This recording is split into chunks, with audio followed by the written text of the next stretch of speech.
Bom, lembrando a vocês que essa aula então está sendo gravada a partir de agora. Vamos lá então. Negócios internacionais, unidade 2, seção 2.3.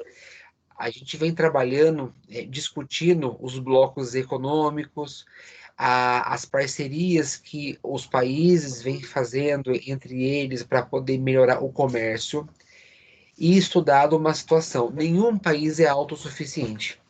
Então, pelo país não ser autossuficiente, surge a necessidade, então, de buscar essas parcerias com outros países, com vistas à exportação e à importação. Então, surgem os blocos econômicos. O que seriam esses blocos econômicos, né? São ajustes, são parcerias que o próprio governo faz, né, com políticos dos países para fortalecer e viabilizar as relações internacionais de importação, compra e exportação, venda. Então, surgem vários blocos econômicos tomando força. Alguns cobram tarifas externas, TAC, outras não cobram. Existem algumas leis entre elas. Nós estudamos o Mercosul, nós estudamos a União Europeia, e demos vários exemplos de outros países e alguns blocos econômicos que existem no mundo. Na última aula, nós falamos bastante de internacionalização, que é levar o meu produto para fora, levando em conta os costumes de uma região, os hábitos, essa parte cultural, conhecer as especificidades de um outro país, de uma outra cultura, de um outro povo, é extremamente importante. Questões de língua, questões éticas, morais daquela região. Nós falamos também sobre um produto quando ele é global, quando ele é uma multinacional, transnacional. Então, a gente vem discutindo essas situações. Falamos um pouco da importância dos 4Ps, do produto, preço, praça e promoção, né, dessa estratégia mercadológica, mas com vistas ao cenário internacional. Então, o marketing, o composto de marketing, conhecer o seu produto, ter domínio dele, e você faz isso para quê? Para aumentar mercado. Então, muitas vezes a gente vai levando, vai para exportação para ampliar o que? As nossas receitas e reduzir os nossos custos. Mas por que reduzir o custo? Porque quando a gente aumenta a nossa produção, nós temos uma produção em escala, uma produção em maior escala, e graças a essa produção em escala, a gente consegue reduzir o custo. Então, reduzindo o custo, a gente consegue aí, vender e ter uma receita maior e, por consequência, lucros maiores, tá? Então, quais são as características, quando a gente fala de características em um ambiente internacional de negociação? Então, esse, pessoal, é o cenário. Nós estamos aí em um cenário internacional, buscando aí, levar o nosso produto a um outro país, né? Pode ser vizinho de um continente ou pode ser de outro continente. E aí, esses contatos, é importante nós entendermos primeiramente qual é o perfil desse país em relação a esse comércio exterior. Então, normalmente, muitos países têm uma falsa ilusão que eu preciso internacionalizar os meus produtos, mandar para lá, né, para o outro países grandes, com grandes economias. Então, muita gente cobiça mandar para a China, muita gente cobiça mandar para o Reino Unido, muita gente cobiça mandar para os Estados Unidos, né? São países grandes, são países com economia muito forte. Porém, muitas vezes pode ser um engano quando uma empresa não tem uma expertise, não tem muito know-how em exportação, e aí quanto mais esses países, por ser fortalecidos e ser grandes, a concorrência para entrar nesses países também é muito grande. Então, caso a minha empresa não tenha um produto não muito competitivo, você levar o seu produto para esses outros países fica aí um desafio bem grande. Por isso, muitas vezes, procurar, para quem não tem experiência e quer começar nesse ramo de exportação, procurar países, digamos assim, países da nossa língua, da nossa cultura, países da África, Portugal, países que falam a mesma língua, que tem mais ou menos um costume mais próximo, uma cultura um pouco mais próxima, mais fina do que a nossa, pode trazer uma vantagem competitiva pela falta de expertise, pela falta de experiência que quando a gente quer entrar nesse cenário internacional, tá?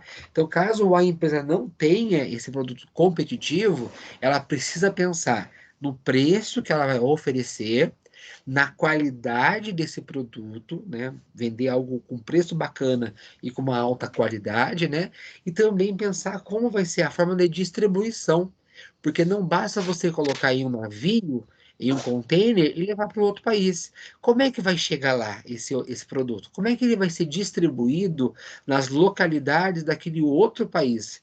Dado a situação que toda a negociação é feita à distância, é feita daqui para lá. Então você tem que ter parceiros lá, entrepostos lá, condições lá, para que o seu produto, ao chegar lá, tenha realmente o destino correto para chegar até o seu cliente, né? Até o seu comprador. Tá bom? Tudo bem?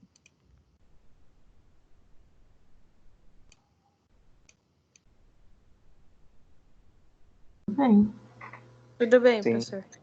tudo bem. Tá bom. Vamos continuar então. Vocês estão aí, eu fico feliz por isso. E aí, continuando então, né? Para isso, uma das formas para a gente começar, então, essa negociação, que é o tema central da aula de hoje, gente, a negociação com esses outros países, nós temos que buscar dados. Então, se eu quero entrar em outro país, né? Se eu quero optar pela estratégia de você buscar países grandes ou não, e muitas vezes, repito, países grandes, ele é perigoso porque é muito competitivo, é muito mais fácil você vender para países menores, países mais próximos, até pegar realmente essa expertise. Nós temos aí a necessidade de conhecer, de buscar dados sobre aquele lugar, né? Aquela localidade, aquela região que a gente pretende aí internacionalizar os nossos produtos, tá bom? Quando você fala em dados primários, o que é um dado primário, né? Esse aqui, ó, dado primário. Um dado primário seria o que? A gente mesmo que vai buscar, né? Então, por meio da nossa observação, por meio da pesquisa que a empresa vai fazer, tudo que é primário quer dizer primeiro. Então, um dado primário, você vai buscar essa informação. Então, quando eu vou falar em dados primários, eu estou buscando essas informações no mercado, eu estou buscando conhecer essa empresa, o perfil dela, a cultura dela, se ela é agressiva ou não, né? O nível de competitividade que o meu produto vai ter naquela região e para o meu cliente, né? Então, realmente conhecer a fundo o meu cliente. Só que esse tipo de dado, né, daquela região, daquela cultura, daquele país, é você que vai desbravar. Você que vai buscar. Então, o dado primário ele é muito perigoso. Por quê? Por que ele é perigoso? Ele é perigoso porque é a nossa observação. Então, se a gente tem um olhar diferenciado e a forma, o ângulo que a gente olha, a gente pode enxergar de uma forma ou outra. Então, o primário, ele é mais fidedigno, porque você está buscando a informação, você está sondando um outro país, você está buscando, entendendo o perfil do seu cliente ou do seu potencial cliente. Então, toda a construção de dados é seu. Isso é bacana. O perigoso aí é a forma de observação, porque às vezes a gente está olhando de um ângulo e está entendendo de uma forma e na verdade não é. É uma visão míope, é uma visão distorcida daquela realidade. Então existe esse erro.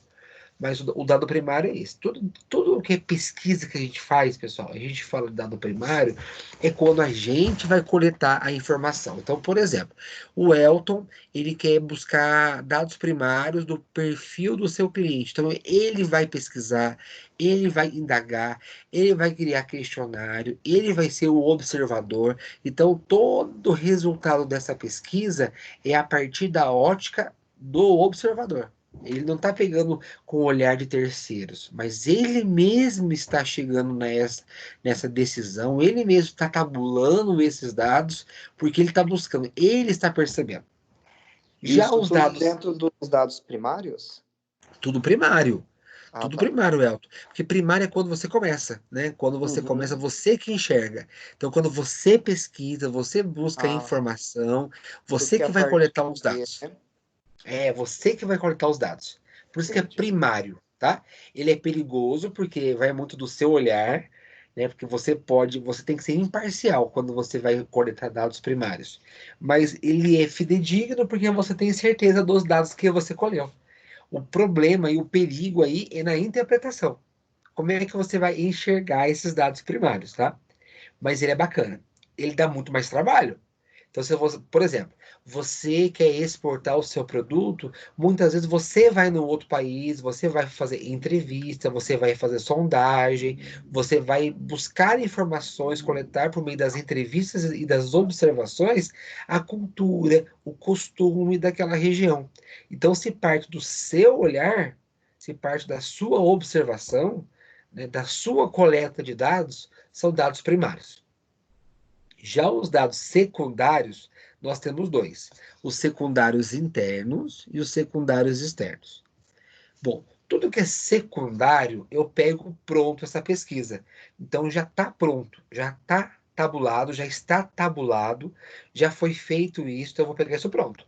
Então, por exemplo, quando eu pego uma tabela, quando eu pego uma pesquisa que o IBGE fez, um censo, um gráfico, alguma coisa que vem pronta já, e muitas vezes vem formatada, já vem tudo certinho, é um dado secundário. Porque eu estou tendo informação, sim, eu tenho acesso à informação, mas alguém já fez. Então eu estou só tendo contato com esses dados a partir de uma coleta já feita para um terceiro. Por isso que é um dado secundário. E por que que ele divide-se em dois, em dados secundários? Dados secundários internos e externos. O dado secundário interno, por exemplo, são dados internos da empresa.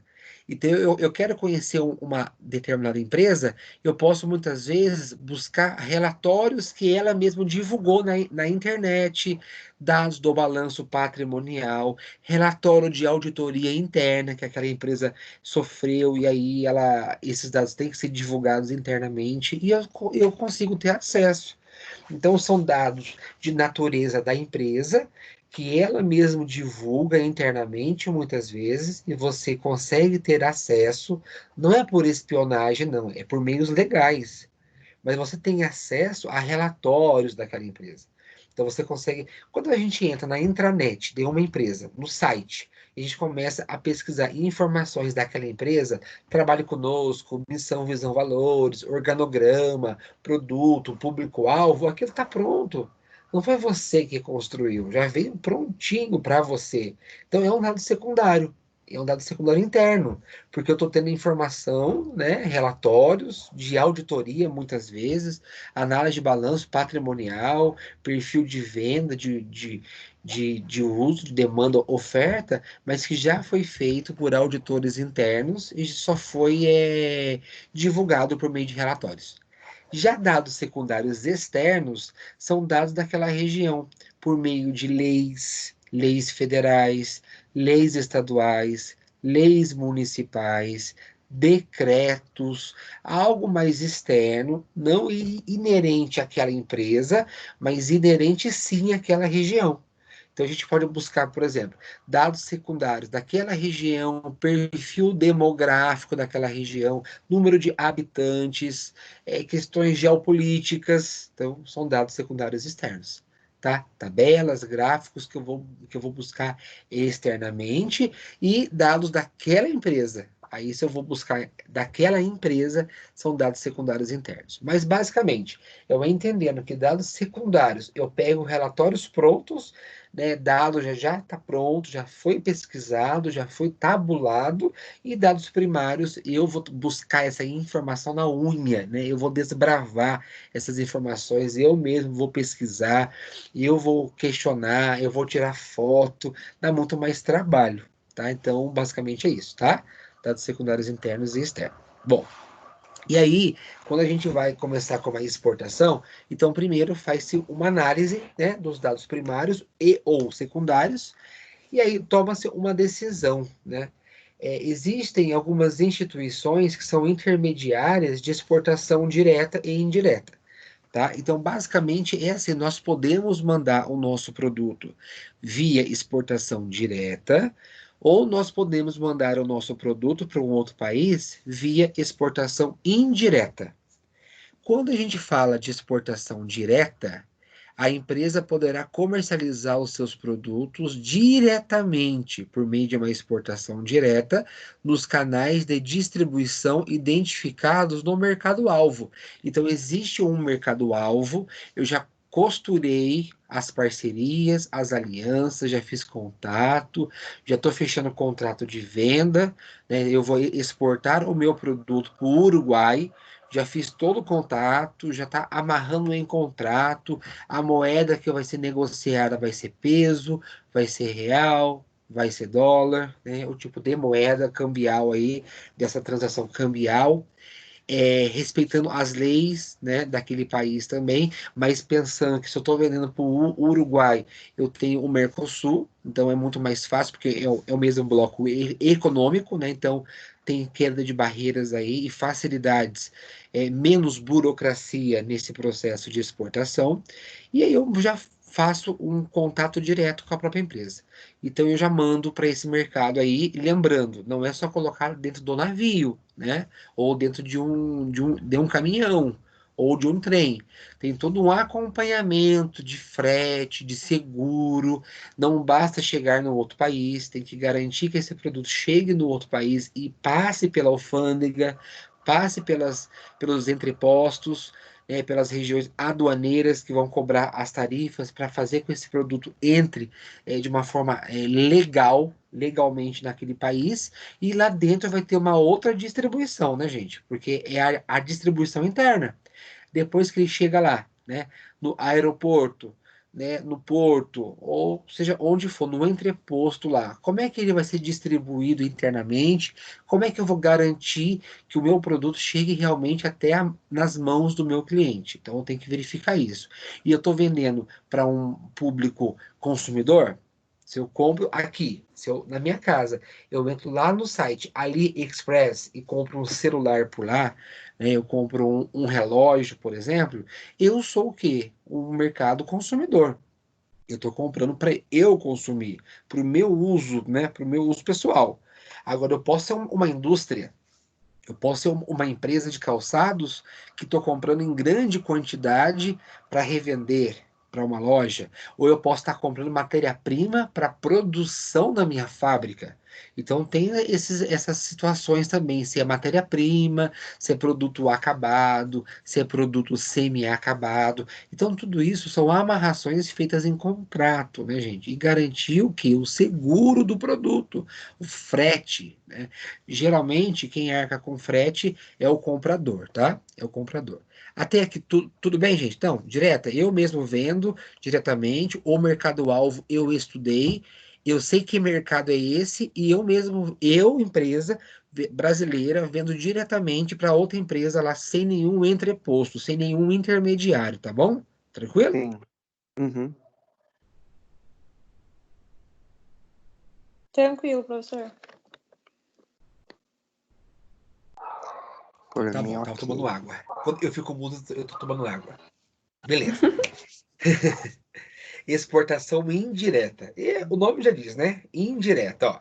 Ou poderá utilizar a estrutura de uma outra empresa que já atua nesse sentido, né? Então, quando você pega o seu produto, né? Você quer exportar, e aí você contrata uma empresa que ela vai fazer. É como se fosse terceirizar, gente. Eu vou contratar uma outra empresa e ela que vai fazer todo o trâmite, ela que vai exportar o meu produto e vai garantir que chegue lá, tá?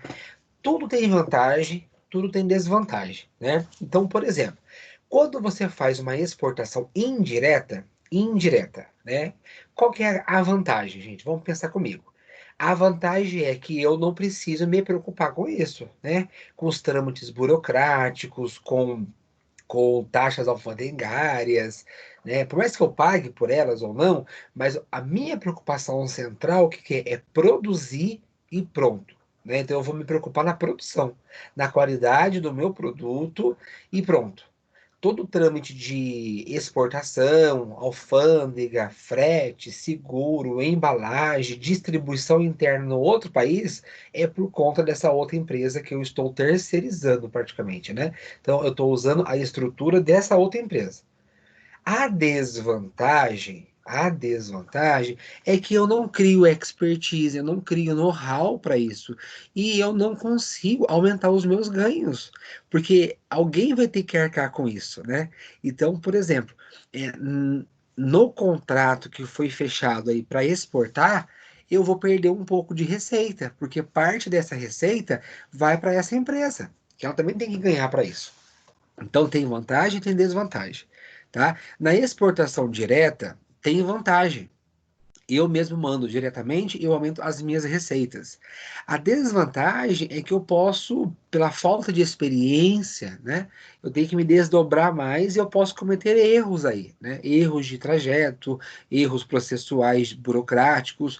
Por isso que você começar com exportações pequenas e principalmente para países próximos, com uma língua mais próxima da nossa, com a cultura, com o uso, costume, com hábitos mais próximos do nosso, é mais fácil para começar, tá bom? Então, se eu quero fazer, eu posso fazer diretamente ou de forma indireta aí, contratando uma outra empresa para que eu possa aí exportar aí o meu produto, tá? Vamos lá. Bom, existem algumas barreiras que o país, o importador, pode colocar, né? Não vamos pensar agora enquanto empresa, mas enquanto país, enquanto política pública de um país. Então, algumas barreiras são tarifárias, né? Então, por exemplo, nós até comentamos uma época aí, em algumas aulas, que comprar carro em outro país é barato, né? Você vai em outro país, você compra um carrão lá, SUV, Santa Fé, lá é barato, em vista do nosso carro popular, mas por que que eu não vou lá, não compro um carro lá e trago para o meu país, para o Brasil? Porque tem as barreiras, né, de tarifas. Então, por exemplo, são tarifas ou são barreiras, que são conhecidas como barreiras alfandegárias. Guarda isso, hein? Então, barreiras tarifárias é a mesma coisa que barreira alfandegária. Tá? Que são o quê? São imposições, são taxas impostas pelo governo, pelas políticas de um país, né? E a base são cobranças. São cobranças aduaneiras. O que que são cobranças aduaneiras? São cobranças de tarifas que eles chamam de tributos sobre as importações, que pode chegar em média a 35% do produto importado. Então vamos pensar assim, ó. Se um país ele quer proteger o seu país, então vamos pensar, o governo de um país, ele quer proteger a produção do seu país. O que que ele tem que fazer, gente? Ele tem que aumentar as tarifas alfandegárias de importação, porque inviabiliza você importar, porque comprar lá fora é barato, mas a hora que vai passar pelos meios legais, né, pelas pelas regiões aduaneiras, que são as alfândegas brasileiras, né, em portos, rodovias, aeroportos, a hora que vai passar por essas regiões, a cobrança de imposto é muito alta, e aí não fica barato você comprar, não viabiliza, você inviabiliza importar, tá? Basicamente é isso. Aí, quando você quer, não, eu quero impulsionar e eu quero garantir que eu quero aumentar as importações. Se eu quero aumentar as importações, o que eu faço, gente? Eu reduzo essas tarifas alfandegárias, tá? Eu reduzindo essas tarifas alfandegárias, eu viabilizo, eu fomento, eu incentivo as importações. Então acontece uma jogada política no Brasil, tá? Como em todos os países. E essa jogada, ele é bem assim, ó. Quando o país ele quer forçar, né, um crescimento interno, valorizar os produtores internos, né? Eu digo assim, toda a fabricação local de produtos nacionais, o governo aumenta essas tarifas alfandegárias, fica muito caro você importar, então eu obrigo as pessoas, né, a comprarem no Brasil, a consumir produtos nacionais. Por quê? Porque você acaba o quê? Valorizando e prestigiando o seu país, ok? Aí numa outra situação. Não, o Brasil está cobrando muito caro pelos seus produtos. Os produtores, né, os fabricantes, as indústrias estão assim cobrando preços abusivos e produtos com baixa qualidade. Então, o que que eu faço? Eu reduzo as tarifas alfandegárias, fica muito mais fácil, fica barato eu comprar de um outro país, eu aumento as importações com a redução dessas taxas. E aí começa a entrar muito produto importado no país. Fazendo isso, eu estou obrigando os fabricantes a baixar o preço, a melhorar o seu produto, devido à concorrência. Tá? Aconteceu isso quando, na década de 90, o então presidente Fernando Collor de Mello, ele abriu as importações de carro.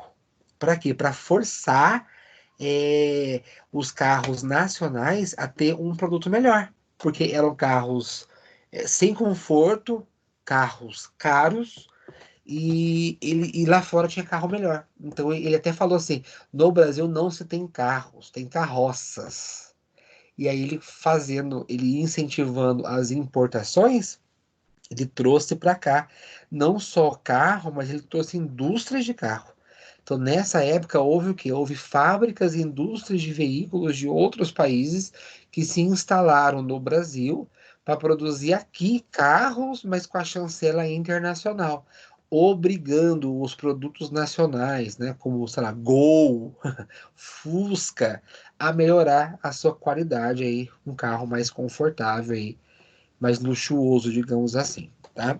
Então isso é uma barreira, tá? Que isso é controlada pelo governo. E nós temos também um outro tipo de barreira de tarifa, que são as barreiras não tarifárias. Na verdade, gente, quando fala em tarifas, em barreiras não tarifárias, é porque não envolve cobrança de tributos, mas são outras barreiras, são outros entraves de defesa do país, né? E assim como essas barreiras tarifárias, são barreiras que são criadas para proteger o mercado, proibir a entrada de outros produtos sem fazer o uso de cobranças de tarifas, por exemplo, né? Mas quando há uma imposição de cota, então quando tem um limite de importação ou uma proibição de um produto entrar no nosso país mesmo. Acontece muito isso em épocas de pandemias, por exemplo. Então, vamos pegar uma época que teve aquela gripe aviária, né? Na época da gripe aviária, nós fomos proibidos de comprar produtos de outros países, e assim como outros países não compraram nada nosso. Então, não é uma questão de preço, é uma questão de saúde pública, né? Nós somos grandes exportadores de frango, nós somos grandes exportadores de carne, né?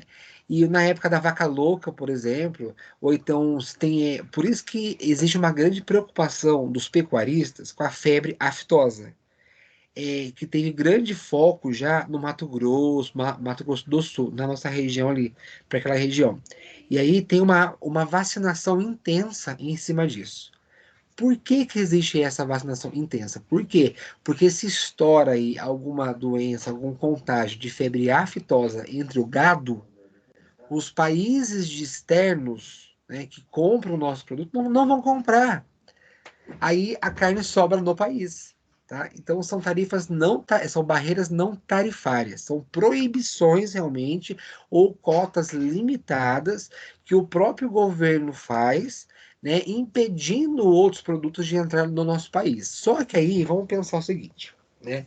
Eu quero que vocês reflitam sobre isso. É muito perigoso fazer isso sem uma boa justificativa, tanto barreiras tarifárias e principalmente as não tarifárias. Porque vamos pensar, nenhum país ele é totalmente autossuficiente em tudo. Nenhum país é autossuficiente em tudo.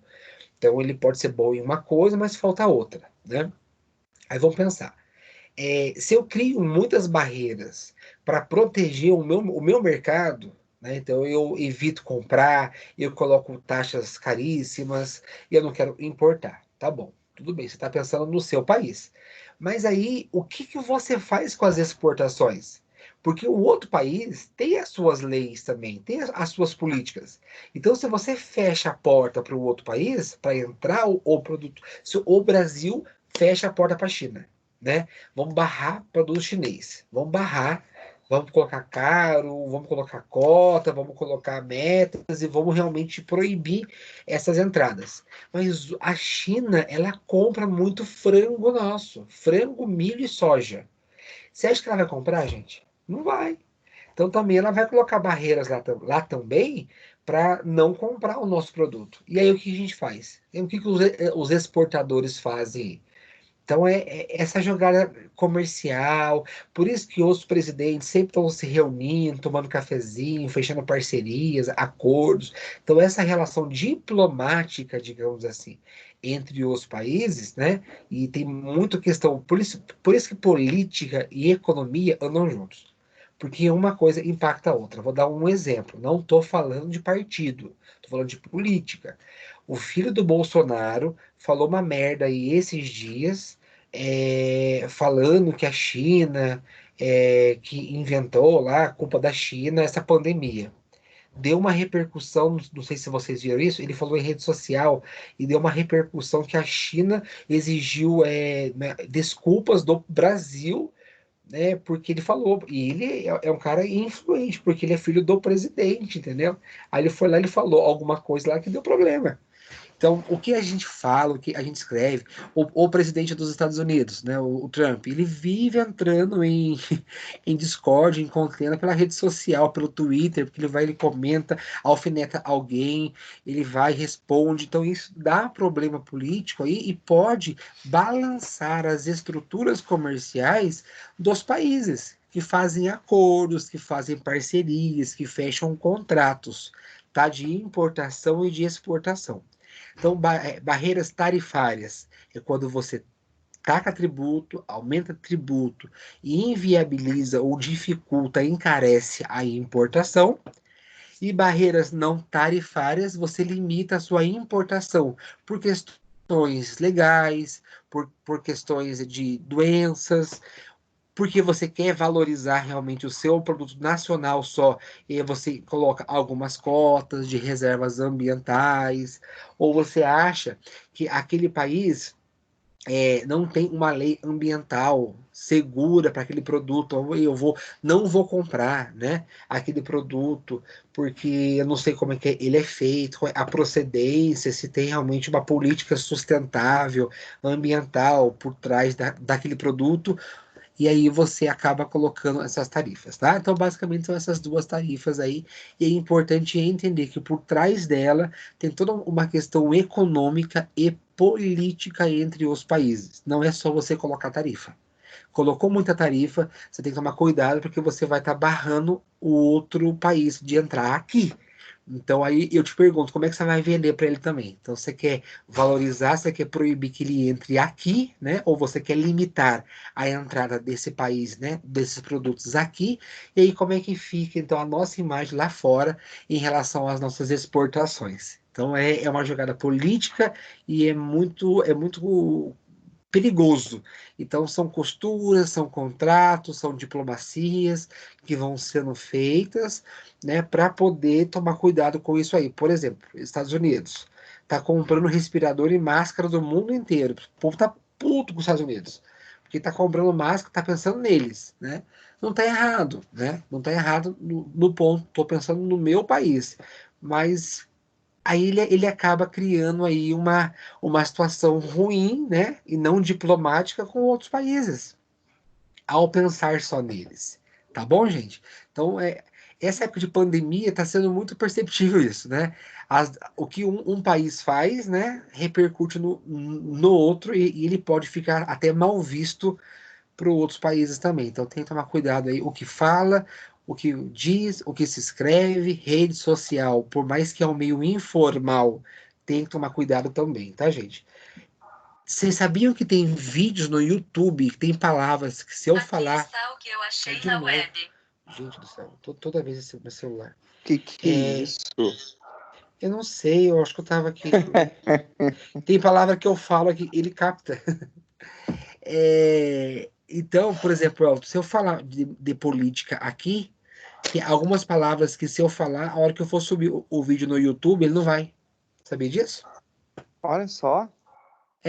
A hora que eu vou subir o vídeo no YouTube, passa por um algoritmo de voz e de palavras. Se eu usar algumas palavras aqui nessa aula, o vídeo não sobe no YouTube.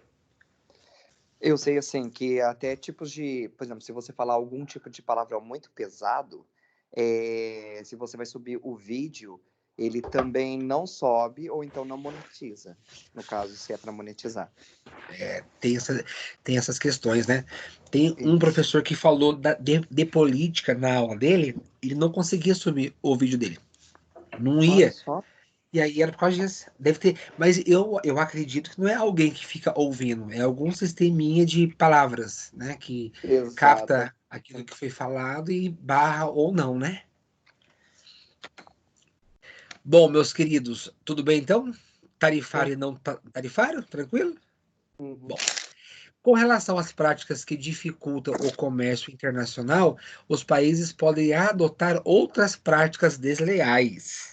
Então, tem algumas práticas que não são bem vistas, né? Então, além dessas barreiras tarifárias e não tarifárias, existem práticas no país em relação a quando ele vai exportar o seu produto. Estão percebendo que exportar é muito mais assim complexo do que importar? Né? Você vender tem muito mais restrição do que você importar, né? Porque quando eu importo, tem alguém exportando, né? É alguém que está exportando e alguém que está importando. Depende do ponto de vista do observador. Uma das práticas proibitivas, não vou dizer proibitiva, porque tem país que permite, tá, gente? Tem país que permite, lembrando que cada país tem as suas regras, cada país tem as suas leis. Mas uma prática que não é bem vista pelo mercado internacional como um todo é o dumping. Dumping. O que é essa prática de dumping? Vou explicar. Vou explicar. Ocorre quando o preço do produto vamos ler. Ocorre quando o preço do produto exportado ele é menor que o preço do produto comercializado internamente no mesmo país. Aconteceu um fato da Grécia com o Brasil. Isso foi real, tá? A Grécia é uma grande exportadora de pêssegos. Tá? Pêssegos gregos. Sua cara, né, Elton? Pêssego grego. Com certeza. É a sua cara, né? E aí é uma grande exportadora de pêssego. O que acontece? Ela vende o pêssego dela, a Grécia, no mercado nacional dela, certo? Vamos colocar por $10. Vamos colocar isso. Ela não pode, se ela vende no mercado dela por $10, o pêssego dela, ela não pode exportar mais barato. Ela tem que exportar pelo mesmo preço ou mais caro, nunca mais barato. Ocorre quando o preço do produto exportado ele é menor do que o preço quando ele é vendido internamente no país. Não pode. Não é que não pode. Digamos que não é ético.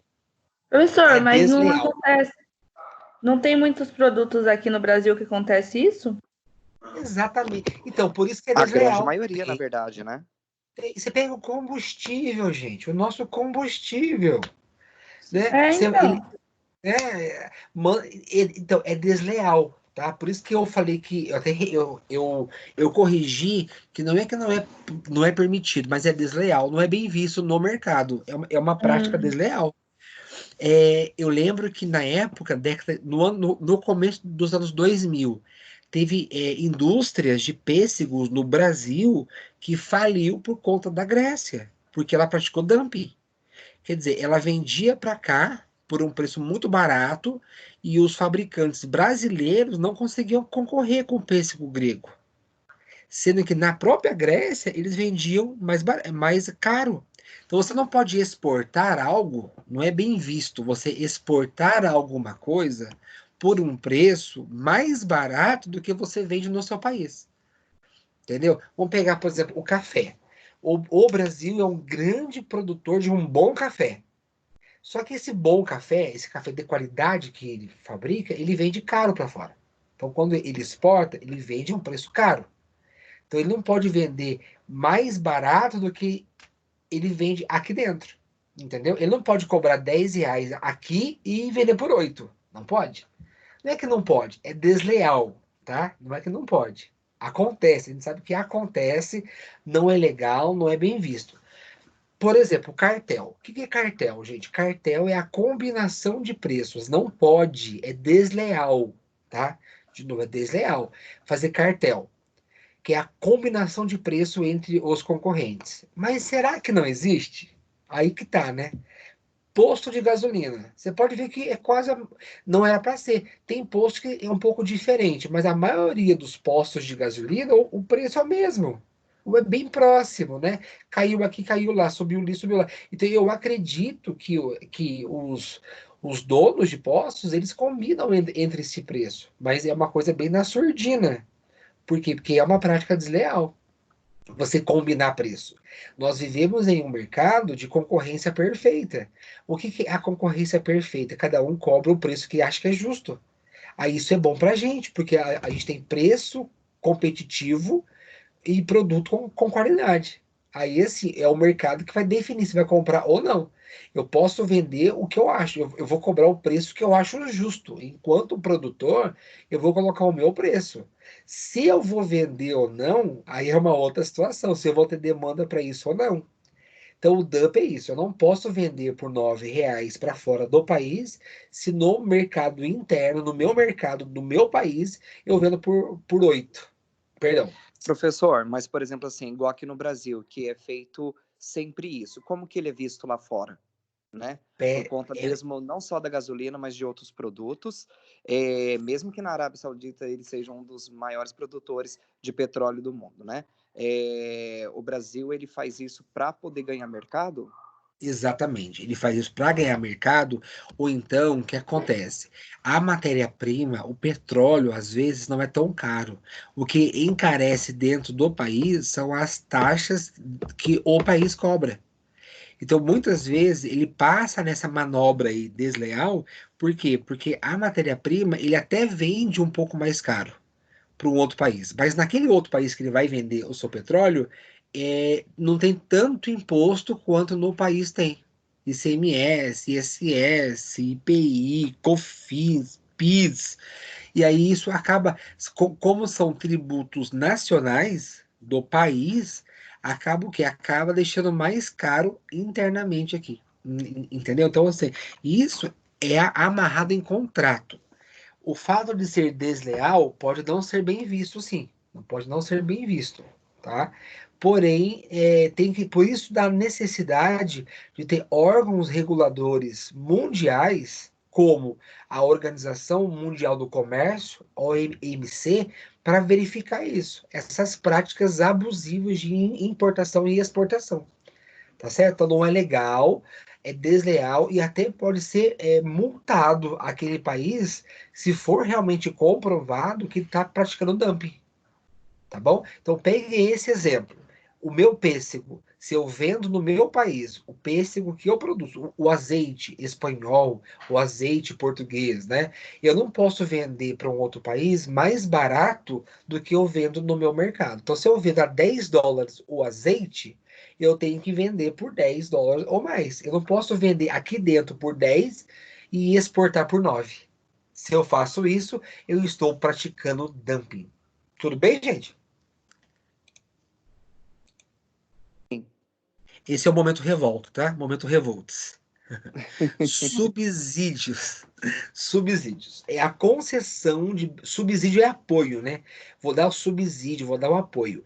É a concessão de benefícios, geralmente financeiros, então, dinheiro, grana, financeiro, dados pelo governo, com o objetivo de favorecer o aumento das exportações e a diminuição das importações, tá? O que que é isso? Ó, o que que é melhor para um país, gente? Ele exportar ou ele importar? O que que vocês acham? Eu Exportar? acho que é exportar. Por quê? Justifique sua resposta. Olha a perguntinha de prova. Justifique sua Exportar, resposta. porque ele gera a economia fora e dentro do país. Boa. Ele gera emprego, ele gera renda, né? Ele contribui com o PIB, com o Produto Interno Bruto, que é tudo que é produzido no país, certo? E aí, Uhum. esse produto, ele vende para fora e a hora que entrar, vai entrar dinheiro, vai entrar grana em dólar ainda, né? Então, você traz ainda reservas cambiais de outra moeda. Isso aí é bacana.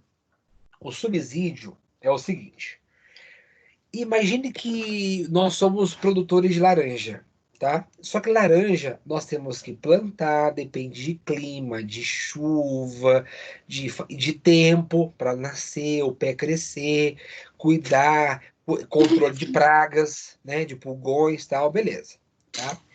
Aí tem a época certinha que eu tenho que colher essas laranjas e vender.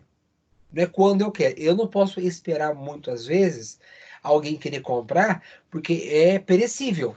Então eu tenho um tempo certinho de colheita e venda, senão estraga. Beleza. O que que o governo faz? Ele dá subsídios porque ele quer o quê? Ele não quer que o país importe laranja.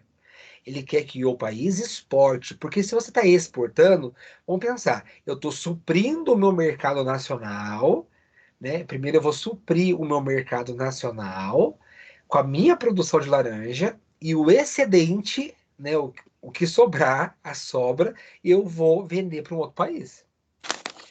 Se eu fizer isso, eu estou valorizando o meu país, eu estou gerando emprego no meu país, eu estou gerando renda no meu país, né? E ainda estou exportando ainda. Quer dizer, estou valorizando, gerando renda, emprego, imposto, valorizando o meu PIB, Produto Interno Bruto, o PIB. Beleza. Qual é a garantia que o produtor tem? Pensa, o produtor, o fazendeiro, tá? Tem que ele vai conseguir vender essas laranjas. Qual vai ser o incentivo dado pelo governo para esse produtor, para ele investir arduamente em laranja, sendo que não é garantido que ele vai conseguir vender? Então, ou o governo dá subsídio, ou o governo fala assim para ele: ó, pode plantar laranja que eu vou te pagar $10, R$ 10, sei lá, entendeu? A saca, o quilo, exemplo. E aí, opa, então o que que aquele agricultor faz? Ele planta laranja, porque ele sabe que o governo vai comprar. É claro que ele vai tentar vender mais caro, mas ele sabe que R$ 10 ele consegue vender aqui dentro, para o governo. Então ele vai tentar vender por 12, né? Por 15, por 18, por 20, mais caro lá fora. Se ele vender, se ele produzir, né? Cultivar e conseguir vender por mais de R$ 10, sorte a dele. Mas se ele souber que se ele não conseguir vender por 10, ele tem uma garantia que o governo vai comprar dele. Entendeu, gente? O governo compra dele. Porque isso é um fomento, isso é um incentivo, né? Mas dependendo como é feito, ele pode ser visto como desleal. Por quê? Porque eu estou querendo exportar e eu estou querendo evitar a importação. Então, se eu quero evitar a importação, eu tenho que, de uma forma ou outra, incentivar as exportações. Então, o subsídio, ele é muito em cima disso, tá? São concessões financeiras, são apoios que o governo dá para esses fabricantes, digamos assim, para as indústrias locais ou regionais para fabricar. E eu sei que se eu não conseguir vender, eu vou vender para o governo, porque eu tenho um apoio, um incentivo governamental para isso. Tudo bem, gente? Sim, sim. Tá vendo? Tô Tudo tomando certo. água. Quando eu ficar mudo, que eu estou bebendo água, gente. Ah, tá. Whisky ou água de coco. Pior que água mesmo. Que alguém ia falar, né? Pode falar. Eu acho que era eu que tava tentando falar e o meu som não tava saindo. Tá saindo E agora? tudo bem? Tô ouvindo você perfeitamente, senhora Sampaio. Tá bom. Bom, Sampaio. o subsídio é apoio do governo, é garantia que ele dá, né? Só que isso é bacana, mas tem que ser feito de uma forma controlada. Porque se esse subsídio ele é para não importar, ele está só favorecendo o seu mercado, pode ser visto como uma prática desleal. É claro que vai ter uma investigação da OMC em cima disso, para apurar os fatos, para verificar se realmente está acontecendo essa prática, tá bom? Mas pensa que subsídio é apoio. Eu entendo que subsídio é uma coisa bacana quando é bem aplicado, tá, gente? Eu não sou contra subsídio, não. Mas tem que ter um mínimo de controle aí e não pode ser desleal, tá? Porque pensa bem, imagine que vocês cultivem alguma coisa e aí você não tem garantia se você vai conseguir vender ou não. Então eu tenho uma garantia que o governo paga 10. Então eu vou produzir porque eu não vou levar prejuízo. Agora, se eu conseguir vender por 12, por 10,50 para fora do país, beleza. Se não, ou o governo compra, ou até consumidores nacionais também vão comprar. Tá certo?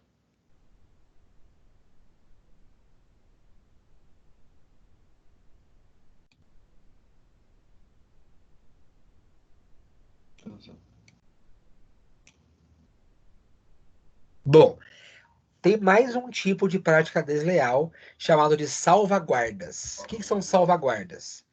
É a forma de proteger a indústria nacional que está sofrendo pelo aumento das importações por um determinado tempo, até que o produtor nacional tenha competitividade frente ao produto estrangeiro.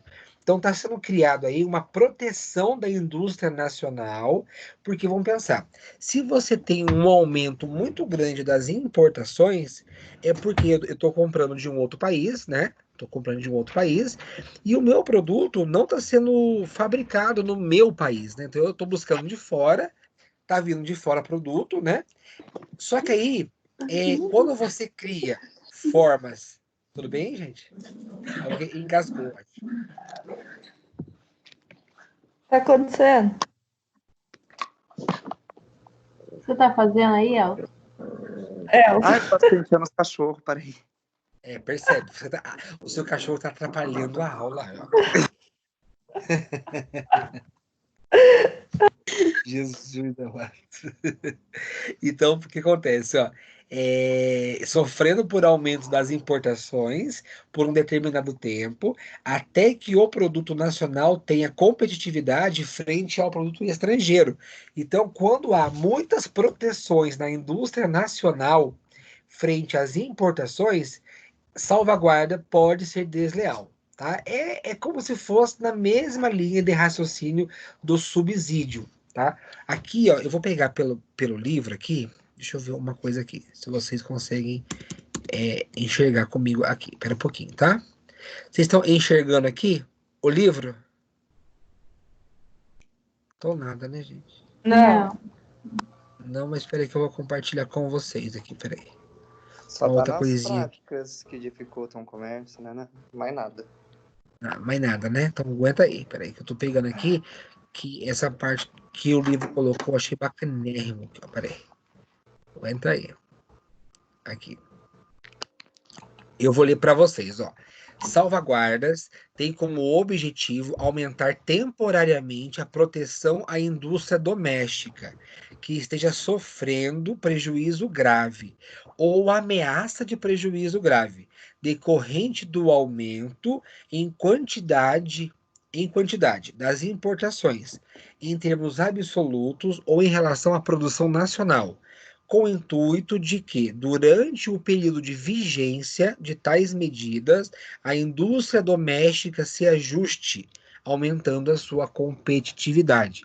Então, quer dizer, é uma forma que o governo tem de barrar um pouco as importações, ou ele até favorece a importação para proteger a sua indústria nacional. Então, o que acontece? Ele cria algumas situações, deixa importar por um tempo, porque a minha indústria nacional não está produzindo como deveria. Então, ele dá um tempo, é temporário, para a importação, né, suprir a falta de produto nacional. Depois que eu percebo que a minha indústria nacional ela está em condições de produzir, aí eu inviabilizo as importações para favorecer a indústria nacional. Então é um salvaguarda. Ela está meio que permitindo aí, né, essa aplicação de controle nas importações, mas para favorecer ou para resguardar o seu produto nacional. Voltamos aqui para o salvaguarda, né, gente? Estão enxergando aqui? Agora? Em resumo, estão enxergando? Sim. É bom ouvir sua voz. Sim. Em resumo, dumping, subsídios e salvaguardas são vistos como práticas contrárias ao bom andamento do livre comércio entre os países. E no Brasil são fiscalizados pelo DECOM, Departamento de Defesa Comercial. Então, no Brasil tem um DECOM, que é um departamento só para verificar as práticas de dumping, se são abusivas, se os subsídios são garantidos e controlados, e se os salvaguardas têm interesses realmente de proteção nacional, de uma forma agressiva e desleal ou não, né? Para verificar. Então, lembrando, gente, que é, existe, a gente percebe que alguma coisa fura, eles ganham jurisprudência, criam uma própria lei, criam um mecanismo para driblar certas situações fiscais, né? A gente acaba percebendo que algumas coisas acontecem, infelizmente, Professor, tá? Oi, o que é oi. jurisprudência? Jurisprudência é um termo do direito usado assim, ó. Nunca foi. É uma situação nova que o direito ele vai julgar. E aí, se ele ganhar a causa, vira uma jurisprudência naquela jurisdição, naquela região. Vou dar um exemplo, tá? Pra você entender. Uhum. Aconteceu isso na Fundas, onde eu trabalho. A Fundas, CEPAS Fundas, é uma autarquia. A autarquia ela é direito público e privado. Então, ela não é 100% pública, mas ela tem participação pública e tem um percentual de doações de particulares, privado, tá bom? Então, por isso que é uma autarquia municipal. Tem dinheiro público ali e tem dinheiro privado ali na Fundas. Tudo bem? Uhum. A Urban também é uma autarquia. A Urban também é uma autarquia. Tem dinheiro público e tem dinheiro privado. Certo? Fechou. O que acontece? Acontece que houve uma jurisprudência na Fundas. Alguém, por ser uma escola de educação, tal, os funcionários da Fundas são concursados, prestam concurso público, são CLT, só que tem estabilidade. Não são mandados embora. Já a autarquia urbana, que também é a mesma coisa, ela é dinheiro público e privado, ela é SLT, e os funcionários também são admitidos via concurso público. Só que na urbana eles mandam embora, e na Fundas não. Então houve uma jurisprudência, uma análise separada, particular para Fundas. É uma lei que se aplica de uma forma diferente, entendeu? Porque algum juiz percebeu que é uma situação de educação tal, então deu estabilidade para os funcionários da Fundas e não deu a estabilidade para a Urban. Isso é uma jurisprudência. Tá bom? Entendi, professor. Obrigada. Você quer processar. É a Andriele que tá falando? Isso. Você quer processar, por exemplo, a sua empresa, tá, Andriele? Vamos dar um exemplo. Não vou falar Aham. o nome dela aqui, que tá gravada a aula. Mas vamos pensar. Você quer Tá. processar lá a Jô Calçados, onde você trabalha, tá? E aí, por quê? Porque eles fazem lá, tem uma função específica da Jô Calçados lá, que, que não condiz com a sua função. Você vai ser a primeira funcionária da loja a processar. E aí é um caso novo, o juiz entende que realmente está fora do escopo da sua função, né? E por ser o primeiro caso analisado em uma situação atípica, fora do normal, específica de uma loja, de uma função, ele abre uma jurisprudência. É uma análise é uma exceção, é uma situação muito particular de uma região, ou de uma situação, ou de um cargo, ou de um país, tá bom? Entendi, professor. Já pode ir atrás, Andriele. Vai lá, soca o pau. Por fim, vale Pela justiça. salientar. Ó, vale salientar, gente, que para adentrar no mercado internacional, as oportunidades oferecidas pelas estratégias comerciais, como a participação em feiras, missões, aberturas de empresa no exterior ou outras opções, só serão possíveis se sua empresa estiver, ou se ela tiver, perdão, um plano de exportação e se ocorrer a evolução das etapas de internacionalização. Né? Primeiro ela começa a exportar, né? Depois ela começa a ganhar mercado. Ela pode fazer uma exportação primeiro indireta, por meio de um intermediário. Depois que ela ganha know-how para isso, ela parte para uma exportação direta, né? Porque ela já ganhou uma expertise em cima disso, tá? Ela tem que tomar cuidado com as situações de dumping, subsídio e salvaguardas. Então, se ela respeita as leis daquele país e do outro país que ela está exportando, né? Então, assim, são duas leis que devem ser respeitadas, né? A do seu país de origem e do país que está comprando da exportação. Então, vamos ler aqui uma coisa, vamos refletir, tá? O Andriele, já antes que você saia da aula, né? Porque daqui a pouco você tem que trabalhar, né? Impressionante, nunca fica uma aula inteira. Você pode ler para a gente esse reflita, por favor? Posso, professor? Vou ler, peraí. Obrigado pela participação, viu? Pelo excesso de mão de obra, a China é um país que apresenta vantagem nos custos de produção de diversos produtos. Isso faz com que suas mercadorias sejam comercializadas com preços muito atrativos no mercado internacional. Para proteger a indústria nacional contra essa concorrência com produtos chineses, o Brasil aplica barreiras tarifárias e não tarifárias sobre eles. Por outro lado, pela China tem apresentado grandes taxas de crescimento econômico nos últimos anos. O Brasil também exporta muitas mercadorias para os chineses. Dessa forma, as aplicações de barreiras comerciais sobre os produtos importados da China poderiam trazer problemas. Dessa forma, as aplicações de barreiras comerciais sobre os produtos importados da China poderiam trazer problemas para as empresas brasileiras que exportam para os chineses? E o que vocês acham? André, o que você acha? Que isso pode trazer problema ou não? Na sua visão, o que você acha? Pelo que a gente estudou aqui hoje, eu acho que sim, porque se barrar, né, vai ter como que eu posso dizer, um conflito aí entre os países. Aí um pode proibir o outro de vender. Tanto a China vender aqui, quanto o Brasil vender lá. Eu acredito que sim. O professor tá tomando água. Tô Tá ouvindo o vendo? Elton. Fala aí. O professor tá tomando Gente, eu tô água. com uma ressaca que tá puxado. E o De tamanho do água. meu copo aqui. Nossa Senhora. Fala pra mim, Elton, o que você acha, Elton, enquanto eu tomo água? Fica assistindo live e bebendo, professor. Ai, meu Deus. O que você acha, Elton?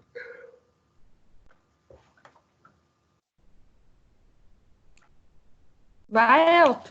Vai, Elton, o que você acha, Elton? Peraí, Tá tomando água, professor. né? Não, Oi. não. Tá tomando água também, Elton? Tava tomando água com os olhos aqui. Tô brincando. Não, eu acho que seja bem isso mesmo, né? Para poder ser comercializado num preço mais justo, eles precisam fazer esse tipo de coisa, né? Esse tipo de prática. senão Legal. acaba quebrando os dois lados, né, professor? O que eu quero que a gente assim, discuta, eu acho que é importante, que todas as implicações econômicas, a gente tem que tomar cuidado se o mundo ele é globalizado, tem que tomar muito cuidado, por quê? Porque isso implica em questões políticas, né? Sim. Então, isso é diplomacia, fechar contrato ou não, proibição ou não, pode ser específico de um país, tá? Você concorda com... Infelizmente, Oi, desculpa, na verdade, seria felizmente se isso fosse uma prática 100% como deve ser na China, aqui no Brasil, mas infelizmente não é, né? não é, não é. Por E isso por que que a China ela é totalmente agressiva? Você consegue entender por que ela tem produto muito barato? Por que ela vende tão barato? O que você acha? Porque a mão de obra dela é muito barata, ela não tem custo com Exatamente, isso. a mão exatamente. é escrava, né? A mão de obra É, escrava.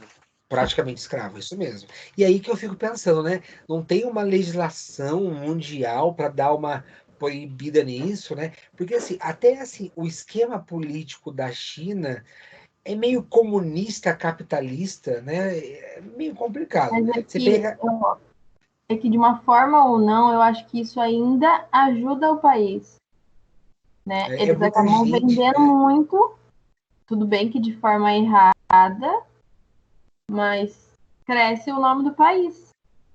Sim, porque Exatamente. hoje eles estão com a melhor economia no mundo, né? Hoje.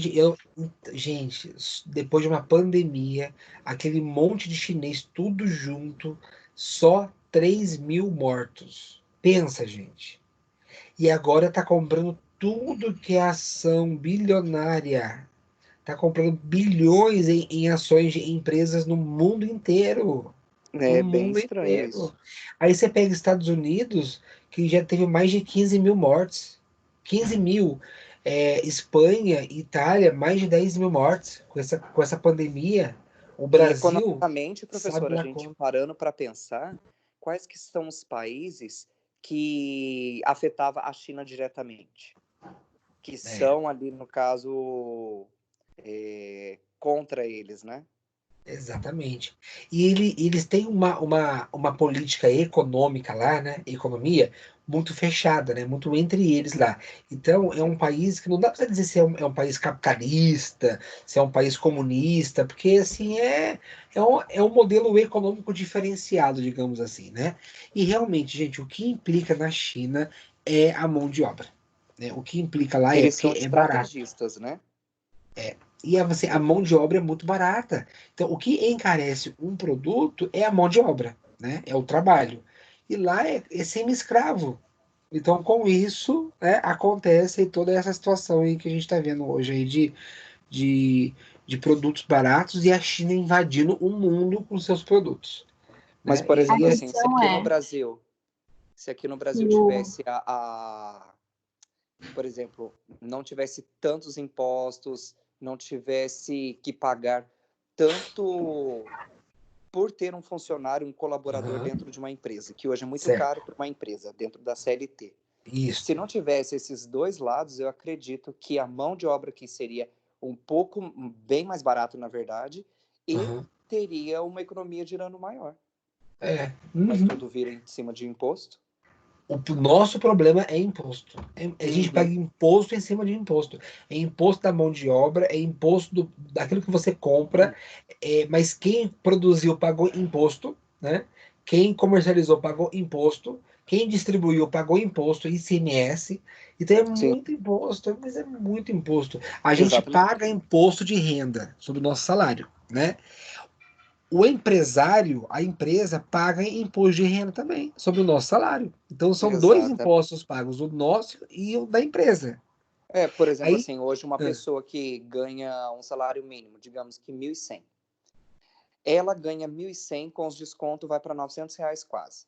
é, Mas, para o empregador, ele tem um custo com esse colaborador dentro da empresa dele de 1.900, quase o dobro. é quase o dobro, exatamente, isso mesmo, Né? é quase o Então, dobro. É bem isso mesmo. Então, custo dobro. Então, é muito caro você manter funcionário, né? Fora isso, são os impostos. Fora isso, tributos por fora daquilo que você Sim, produz. Né? Aí vem ICMS, IPI, PIS, COFINS. É muita coisa. Então, realmente, a carga tributária brasileira, ela é desumana. É um absurdo sim. para manter o país, né? Por isso É, que muitas empresas preferem ter os benefícios para ver se pagam menos tributos. Porque o benefício é exatamente dentro da empresa para isso. Não é é só para para o isso. colaborador ter um Não. plano de saúde, plano odontológico. Não, é para pagar menos impostos. É. Para a empresa sair mais em conta. Não é pensando Porque no bem-estar, né, do não funcionário, né? sai do sistema de saúde público, né, do SUS. Que isso é Então é bom. menos para o governo. Tira essa carga deles, né? Concordo com você. Exatamente. É bem Tudo articulado. é tudo uma questão política, né? Uhum. Então, gente, é isso, tá? Basicamente, a aula de hoje é isso. É um assunto bem tranquilinho mesmo, né? E isso vem Sim. fechar, então, as nossas discussões aí, então, sobre esse ambiente internacional, né? De Sim. práticas que acontecem aí fora, tá bom? Em relação a esses assuntos, vocês têm alguma dúvida, alguma coisa, pessoal? Ou tá tranquilo? Tranquilo. Para mim tá tranquilo. Tranquilo. Então tá, então vamos fazer exercício? Não. Aqui. Vamos, eba, uhul! Professor, Nossa, tem que que ir triste. trabalhar. Ah, é normal, né, André? É normal. É um Vem absurdo. agora, tá? É bem na hora do Beijos. exercício, né, querida? Eu vou Não Pertinho. é? fazer. Eu Tá bom. faço. Ó, semana que vem, então, prova na quarta-feira, tá? Segunda tem prova também, não tem? Tem de Segunda, metodologia. quarta, quinta e sexta. Tá Aí bom. quarta são duas, né? Quarta são Isso, duas. quarta-feira é o da Gabriele e a do professor Claudio. Tá bom, gente? Tá. Vamos fazer então? A gente faz aqui, corrige e encerra, tá bom? Ok. Então eu vou deixar vocês aí, enquanto eu vou tomar água. O que vocês responderiam? E eu vou garantir para vocês. Algumas dessas questões vai cair na prova, tá bom? Tá. Então, leio aí a Tati que tá aí, o Elton. Quem mais está aqui na área? Tem a Letícia, né? Eu. Letícia. Então tá, Letícia. É isso aí. Tenta responder para mim se fosse uma questão de prova. Vamos ler juntos, ó. Ao iniciar as atividades no comércio exterior, as empresas se deparam em uma série de normas e regras a serem cumpridas. Porém, são as barreiras comerciais que poderão dificultar os negócios internacionais, seja pelas tarifas de importação de produção de produtos ou pelas barreiras técnicas, que são mais amplas, complexas e variam de país para país. E complexas variam. Bom, de novo? País para país, de acordo com seus interesses de proteção ao mercado interno. Então, galera, ó, no caso das barreiras tarifárias, de que forma elas podem ser aplicadas? É com vocês agora.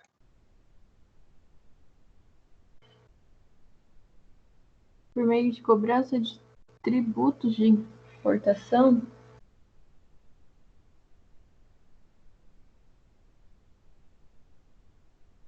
Eu acho que é por meio da colocação de restrição à quantidade que pode ser importada. Será que não é isso? Marca aí, tá? Você vai ser A, B, C ou D. São três questões. A gente vai fazer as três primeiras, depois vem corrigindo, tá bom? A Letícia consegue falar com a gente? Não, né, Tati? Consegue. Oi. Ah, agora estamos te ouvindo. Tudo bem, Letícia? Sim. Então tá. A Tati vai em qual opção? A Tati. Eu vou na letra C. Marca aí, então, letra C. E o Elton, o garoto cheesecake? Eu estou entre a C e a I. Tá. E a Letícia? Eu tô na E. Tá bom. E a Andriele deu linha A na pipa, Andriele né? falou que estava nas 5 alternativas.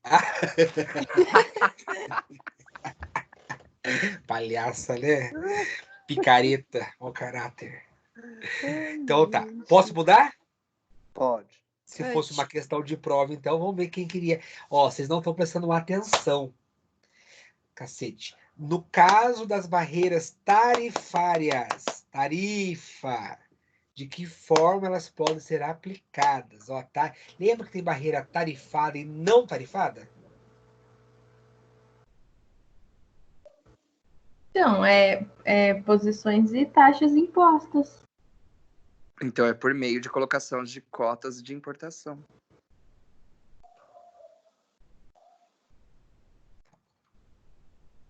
Pois. Muitas empresas desejam realizar sua primeira exportação e adquirir o status de empresa internacional. Você mudou? Mudei. Mudou. Agora sim. As etapas para conquistar o mercado externo, expandir sua marca, ter uma produção em escala e aumentar o lucro, exige que a empresa adquira conhecimento sobre o mercado-alvo e as regras do comércio exterior. A diretora da empresa Y2P Moda Jovem sonha em expandir suas vendas, mas não possui experiência nem pessoal capacitado, além de não contar com recursos financeiros para desenvolver o marketing internacional ou abrir outras unidades da empresa no exterior. Porém, o site da empresa tem sido muito visitado por pessoas de outros países, o que levou a Y2P a concluir que existem oportunidades além das fronteiras brasileiras. Dentre as opções de canais de distribuição, qual será a melhor opção para a empresa iniciar as suas exportações? Eu acredito que seja aí investimento direto. Por quê? Me explique investimento direto. Que hora que a gente falou isso? Hein? Que horas a gente falou sobre investimento direto? Não falou não. Será que foi a hora que eu tava pedindo? Exportação direta, professor? Qual opção? D. Entendi. Todo mundo vai na D de dado? Sim. Nossa, gente. Então tá bom. Tati? Eu tô tentando entender ainda. Porque franquia não é. Vamos ler de novo? Ó. Letícia, leia pra gente, por favor, Letícia. Leio. Por favor. Muitas empresas desejam realizar sua primeira exportação e adquirir o status da empresa internacional. As etapas para conquistar o mercado externo, expandir sua marca, ter uma produção em escala e aumentar o lucro. Exige que a empresa adquira conhecimento sobre o mercado-alvo e as regras do comércio exterior. A diretora da empresa Y2P Moda Jovem sonha em expandir suas vendas, mas não possui experiência nem pessoal capacitado, além de não contar com recursos financeiros para desenvolver o marketing internacional ou abrir outras unidades da empresa no exterior. Porém, o site da empresa tem sido muito visitado por pessoas de outros países, o que levou a Y2P a concluir que existem oportunidades além das fronteiras brasileiras.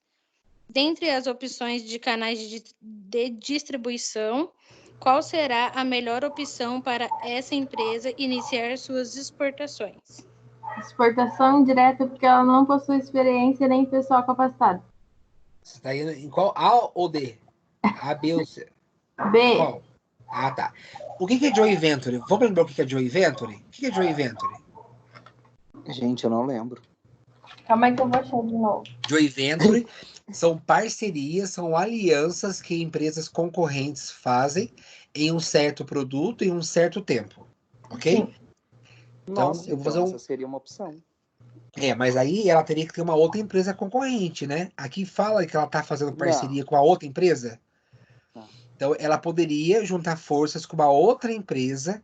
Então, por exemplo, ela é moda jovem, né? Então, vamos pegar. Sim. É segmento de roupa, vamos falar que é roupa. Então, se aí falasse que ela vai pegar ela vai fazer parceria com uma outra empresa do mesmo segmento para unir forças, e as duas, mesmo sendo concorrentes, vão unir forças. Joint venture, para poder fazer uma exportação, poderia ser, mas não fala sobre isso. Né? Aham. Exportação indireta é quando eu não tenho expertise, know-how, experiência, né, em exportar, então eu acabo contratando uma empresa, então para fazer todo esse trâmite burocrático para isso. Aí fala que ela não tem experiência. Isso seria o certo. Então, mas aí se ela contratar se ela for na indireta Ela vai ter também, dinheiro ela para teria que isso. contratar, ela não tem recurso É Na isso que eu verdade, pensei. então, também concordo com você, mas na verdade, ela reduz a sua receita, que ela vai vender, né? Então, daquilo que ela vai vender, parte Entendi. da receita dela vai ficar para ela e parte da receita dela, depois da venda, fica para a empresa, Até né? porque ela não tem recursos financeiros para desenvolver o marketing internacional. E não Porque fala se ela que é aqui de dentro. E se ela tivesse recurso para ela mesma desenvolver um marketing internacional, ela poderia ir na questão B, não poderia? Uhum. Poderia. Ela poderia, ela própria, exportar de forma direta. Ela mesma vai investir em marketing, ela mesma vai buscar os canais de distribuição e ela mesma vai fazer o trâmite internacional de vender. Ela, direto, ela fazer. Mas se ela não tem, ela busca uma parceria com uma outra empresa que só faz isso e aí amarra com a venda. Ela não vai pagar antes, ela amarra com a venda. Depois que ela vender, parte da receita vem para ela, do produto dela, e parte da receita vai para essa empresa aí que vai fazer a É exportação. como se fosse um consignado. Franquia, franchise, é quando eu abro o meu produto lá, né? Aqui Isso daí ela também não é. coloca isso. Não coloca, deixa eu ver. Não, ela coloca ali que. Quer ver? Ó? Ela não tem condição de abrir outras unidades na empresa exterior. Porque se ela tivesse condição, ela poderia pegar a marca dela e abrir lá, né? Ela mesma podia fazer isso, então ela iria abrir uma filial lá. Se ela faz isso, é uma filial. Se eu mesmo vou lá e abro, é filial. Ou eu vendo a minha marca para uma outra pessoa, já é franquia, né? Eu cedo o meu direito de você usar a minha marca, né, o meu produto, o meu know-how, e aí você me paga os royalties, certo? Isso é franquia, né? Então, aí eu não sei onde vocês iriam, mas aí cada um então tem a sua opção, né? Vocês iriam em qual? Então, na B, na D, na C, na A? Na B, né? Na B. Marca aí as suas respostas, tá bom? Então tá. Tem mais uma agora que o Elton vai ler pra gente, por favor. Vamos lá. No Brasil, a análise e parecer sobre os processos de investigação a respeito dos tipos de barreiras no comércio exterior estão sob a responsabilidade da Câmara do Comércio Exterior, CAMEX, do Departamento de Defesa Comercial, DECOM, da Secretaria de Comércio Exterior, SESEX, e do Ministério da Indústria, Comércio Exterior e Serviços, MDIC. Sobre esse assunto, imagine que a empresa Exton, localizada na Alemanha, vende um produto neste país por $110 e exporta para o Brasil, em condições idênticas de comercialização, quantidade e prazo de pagamento por $90. Qual prática desleal do comércio foi feita pela Exton? Dumping. A primeira. Essa daí eu gostei. Essa é a mais fácil. Ai, Jesus. Ai, Vamos para a correção, então, galera. Né? Vamos para a correção. Então, na primeira pergunta, né, que vocês ficaram em dúvida, não é isso? Comércio exterior, ó. No caso de barreiras tarifárias, né? Resposta correta é a C. C. Por quê? É que Cotas. você fala de um jeito como se a gente já tivesse errado. Pensei, tá errado. No caso de barreiras tarifárias, é a cobrança de tributos. Alguém falou de cotas. Cota é não tarifário, porque cota é quantidade. Então, eu limito a importação por quantidade, entendeu? Só pode importar X produto por semana, por mês. Aí eu estou estabelecendo uma cota. É não tarifário, concorda? Porque não envolve dinheiro, envolve quantidade. Sim. Mas quando fala de barreira tarifária, envolve grana, tributo, pagamento. Então, é cobrança de tributação na importação. Ou seja, eu quero colocar barreira tarifária, então eu aumento a cobrança de tributos no momento que eu estou importando. Então, a hora que passar pela região aduaneira, eu cobro tributo e aí eu inviabilizo ou eu dificulto a importação. Porque é uma barreira tarifária, cobrança de tributo, tarifa. Beleza? Uhum. Tranquilo? Letícia? Tranquilo. Então vamos para 2, então. Lembra disso aqui? A gente discutiu aqui, né, da moda jovem, Y2P.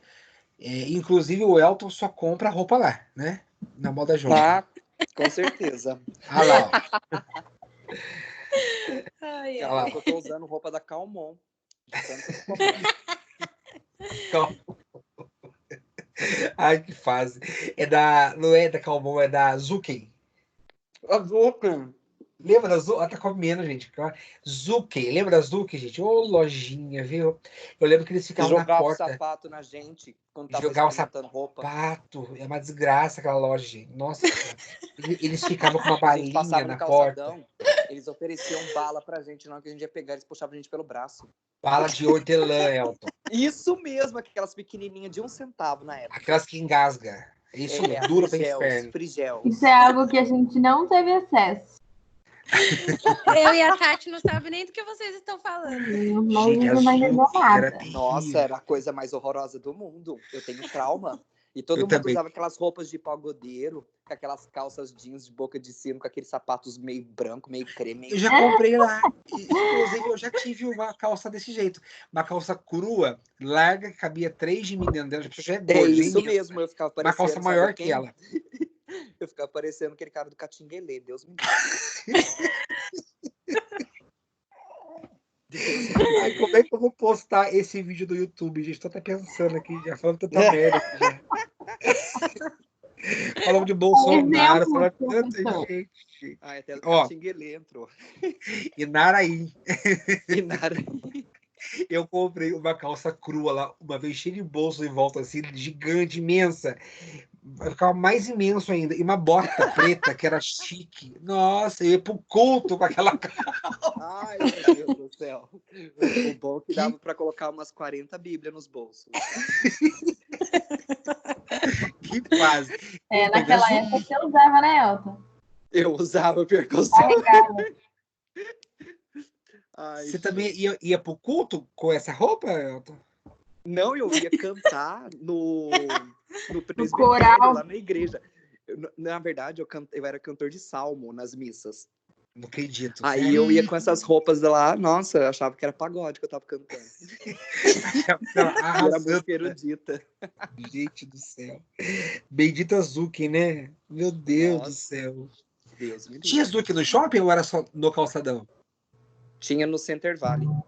Ah, tá. Com aquela Ali balinha. é onde que é Mas, Brook gente, Studio. você ia pro provador, eles ficavam jogando roupa por cima do provador. Jogava Aqui, ó. cinto. Vai, veste, não sei o que, ficou lindo, não sei o que. Imagina, a gente tava horroroso. Era cada grito, nossa. Eu lembro até hoje.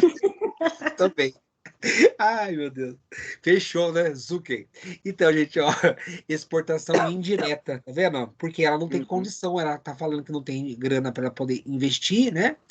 E ela poderia fazer parceria com a Joy Venture, mas ela não faz parceria, não menciona que ela fez parceria, então seria exportação indireta, porque ela vai, na exportação indireta, ela só vai repartir parte da receita vem para ela, do produto dela, e parte da receita vai para a empresa que vai cuidar de todo o trâmite da exportação, tá bom? Tá bom. Ok. Vamos continuar. E essa aqui que o Elton disse, com certeza é dumping, né? Porque você exporta mais barato do que você comercializa dentro do país, então é uma prática desleal, tá? Dumping, com certeza, seguramente. E uma dessas 3 perguntas eu vou colocar na prova de vocês semana que vem. Coloca Põe aí. as 3, professor. Verdade. Só tem nós 3 Coloca aqui as mesmo 3. na aula. Né? Nós participou da aula aí, ó. Nós estávamos ajudando a responder. Tá certo. Exatamente. Tá bom. Eu Aí o falei pessoal... Dublin, a Letícia falou Dublin, tá tudo certo. Tá tudo certo. Double. Double, double cheddar. Gente, ó, o assunto foi tranquilo. Foi O sim. conteúdo 2.3, ele é curtinho mesmo, tá? A prova não tá difícil, não vou colocar pegadinha. Eu não vou colocar de 10 até no máximo 15 perguntas, mas minha sugestão, abram o livro, né, o LDD antes, e abram também, peguem os slides que eu tenho mandado para Tati, tá? Com isso, vocês vão responder com certeza, seguramente, via formulário, tá bom? Eu vou ficar de plantão.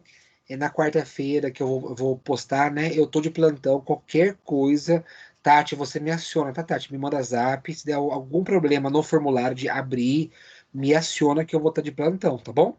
Tá bom. E é isso. Deixa eu parar de gravar aqui, peraí, né? Nossa senhora, viu? Eu tô sem coragem de postar